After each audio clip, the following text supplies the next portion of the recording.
So what is my advice to all my friends who are having their birthday? Anybody with a 58th birthday or upwards, my advice is very simple. Do not complicate your portfolios. The younger generation may not have the patience to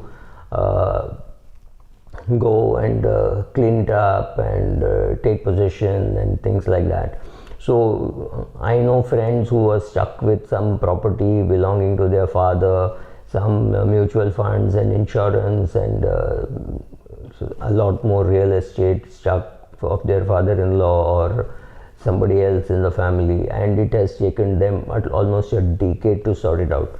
Now the problem is the younger generation may not want to take so much trouble to sort it out. Secondly, you have not lived in your father's house. Why do you assume that your children will live in the house that you built? They will want to sell it and go. Now, if you are a man and you have a property and you think, oh, I've got two properties, I will give it to both of my children. Don't do that, because when you give them real estate, let us say you die at the age of 58, your wife is 55, and she dies at the age of 95.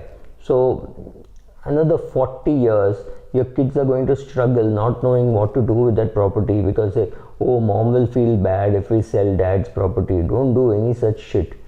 Live in one property, use that property properly, and if you're going to anyway leave it and shift to a senior citizen home, which is what I am planning to do, maybe get rid of that also. You do not need that property. Maybe keep that property for 2-3 years, give it on rent, shift to a senior citizen home. The minute you think you're comfortable there, get rid of this. Get rid of every piece of real estate that you are using or not using. If you have a property in which you are living and you think you're going to live in it for the rest of your life, you're sadly mistaken. Because at some stage, you will want to move to a senior citizen home and after that to geriatric care. So at that time, this house too will be bad. But anyway, if you want for your own security, you want one house, sorry, that's not a bad idea at all. Keep that house. Make sure that the house is in joint names, you and your wife, and make sure that you have a nominee properly in place. Check out with the cooperative society whether it will get transferred easily without any hassle. Make a will.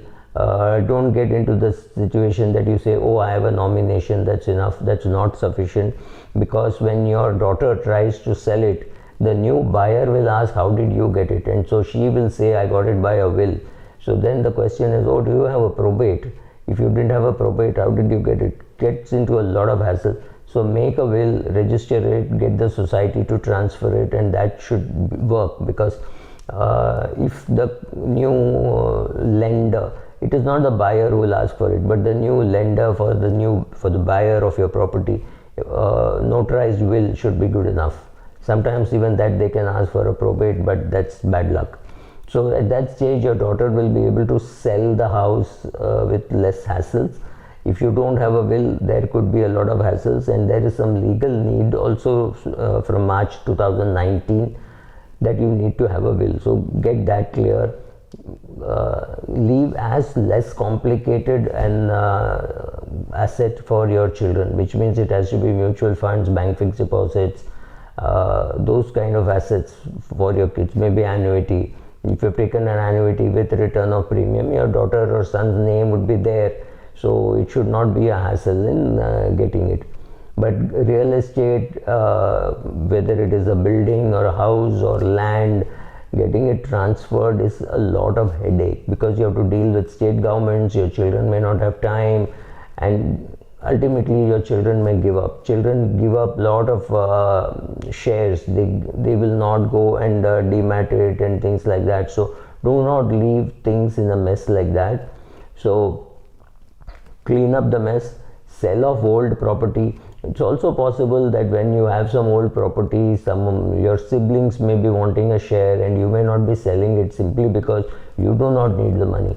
But get rid of all that, because if you and your siblings can do all that when you are alive, It's much better than thinking that the next generation will get together and do it. It will be a lot more hassle, lot of documentation hassles. So if it's your father's property, which let's say it's a big property, let's say it's worth 5 crores today, and your 3 siblings, one of them would love to have lay hands on that 1.7 crores, but you're not doing anything about it. Your mother doesn't care, she's indifferent to what you do. Out of sheer laziness, you are sticking on to that property. Somebody told you prices will go up, there is going to be redevelopment, there is an airport coming near it. Doesn't really matter, because if you get that money at the age of 80, that may be okay for you because you have other corpus.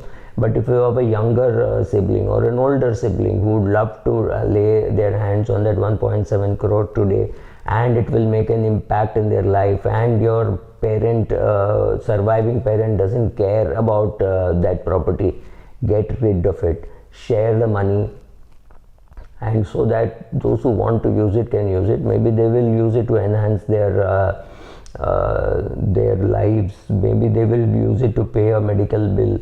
Maybe, we do not know. So don't get into the question of I want to leave a flat for my son, I want to leave a flat for my daughter. Honestly, they don't want. If you leave cash, they may use it as a down payment to buy a different flat in a different location, different size, right? Don't try guessing. Don't leave property for your children. They will not be using it. You did not use your father's assets, right?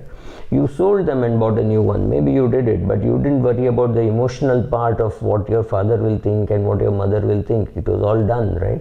So don't get into that hassle. Don't leave real estate. Don't complicate things. Leave simple financial assets which are easy to transfer on nomination, and that's good enough.